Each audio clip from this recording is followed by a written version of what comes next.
a guy called James Smith rocked up with 0 Instagram followers and about 3,000 Facebook followers. And I just watched him build.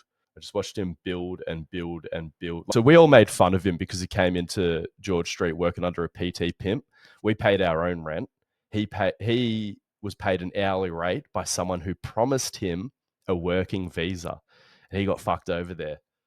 I can't say the guy's name who fucked him over. But anyway, because there was a PT pimp who used... So there was 4 Fitness First in a mile radius. And one of the guys from Bond Street, he was doing so well. He was like, what if I started pimping out other trainers and I'll do all the lead gen and sign all the clients and then these people train them for me?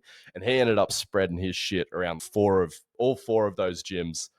And I had a lot of run-ins with him because they were very aggressive on the floor. So it wasn't just this bloke who was the head honcho. He would also encourage his minions to just create a very intense sales environment on the gym floor. There was one set of stairs that you could come up, and they also got extra privileges because Shane wasn't meant, anyway, whatever, I just said the guy's first name. He was paying Fitness First so much rent, he had more leverage. We were paying him $450 a week. He was paying the rent for God knows how many trainers, dropping absolute bans on Fitness First. And they would give him some extra marketing privileges. They'll be like, you can have a banner, you can fucking do this. You can park 2 of your cunts right at the top of the staircase and hassle every cunt that comes up it, even if they've already got a personal trainer and they're on their way to a fucking session and they don't want to talk to him. Anyway, I'm getting triggered again.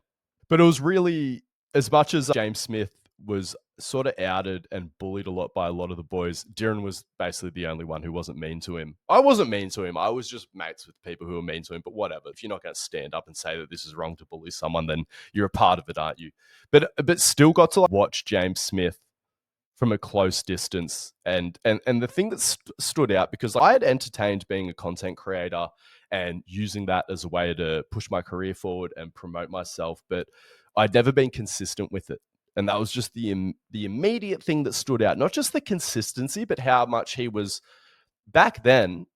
And I still hear it out of people. I'm just so past it. I can't relate to it. But it is still an attitude. People are embarrassed to be seen, not just making content, but a lot of people are too proud to take it seriously and to openly take it seriously, especially before they're big time and have any momentum on social media. But James Smith was just like, I don't care if everyone thinks it's cringe. I don't care if everyone's been, oh, he's got barely any clients at Fitness First. Why is he bothering with the online thing? You meant to sort out your face-to-face business and then grow an online business. He was, I just don't give a fuck what any of you losers think.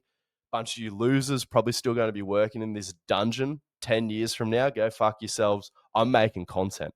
And so how long was he at Fitness First for? Probably 18 months. Went from 0 followers on Instagram to 100,000 followers, launched his academy. And again, it was the consistency, also email marketing. He made me realize that, because the whole talk and the shit talk about fitness influencers, none of them are selling shit.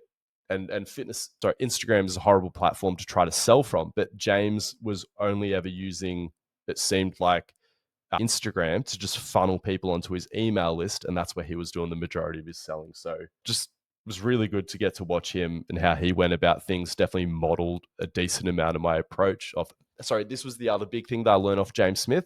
I brought this up on the podcast before, but because when I was making content, the other coaches would be like, nah, your content, it's too educational. The consumer doesn't care how the sausage is made. They just want to know about the result. Social proof, show them your sexy body. And that definitely worked for some people. But I think James Smith really proved that people do want to know how the sausage is made. And education is one of the ways you educate your customers to the point where then they trust you enough that you know enough shit to do the job for them and be paid for it. That's sort of one sort of summary of that approach. So James Smith gave me the confidence to know that I was doing the right thing by trying to educate the consumer through my content, and that would lead to customers at the end of the day and a really, really engaged following. If you want to learn more about the general physical preparation training philosophy, we put together an extremely practical course covering all the different aspects of physical preparation, as well as a unit on programming, so you know how to tie it all together and produce the same world-class results that we get with our athletes. We've got pre-recorded lectures, a community page where you can ask questions and interact with the other GPP coaches, as well as monthly calls where you can ask questions live or just catch up and hang out with us. Check out the link in the show notes for more info.